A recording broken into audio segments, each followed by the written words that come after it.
சத்யா, இது ஓ வாழ்க்கை. எடுத்தோம் கவுத்தோன்னு முடிவு எடுக்க முடியாதுமா. ஆமாங்கா, நீங்க அவசரப்பட்டு முடிவெடுத்து உங்க வாழ்க்கையை நாசமாக்கிக்காதீங்க.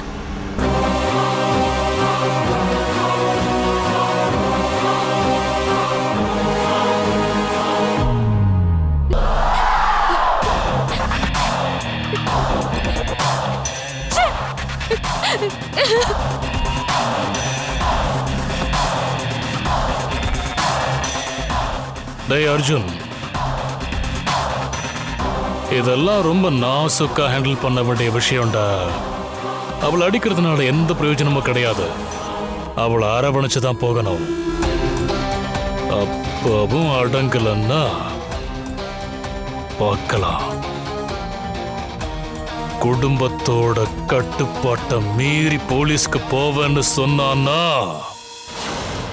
அவளை தூக்கல தொங்க விட்டுட்டு குழந்தை பாக்கியம் இல்லாததால மனம் நொந்து போய் கைத்துல தொங்கிட்டான்னு கதைய கட்டி விட்டுறலாம்.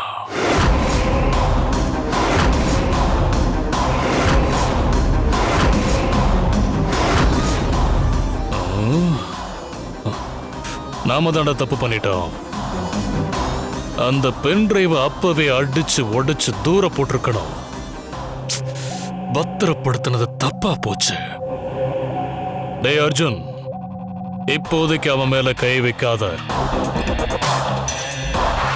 அவ ஒன்னும் துர்கா மாதிரி ஒன்னும் இல்லாத குடும்பத்திலிருந்து வந்தவ இல்ல. ஜமீன் குடும்பத்திலிருந்து வந்தவ. அதனால ஆக்ரோஷத்தை காட்டிக்காம அமைதியா ஹேண்டில் பண்ணு. புரிஞ்சு நடந்துகிட்டா அவளை உயிரோட விட்டு வைப்போம். இல்லன்னா முடிச்சு விட்டுறலாம்.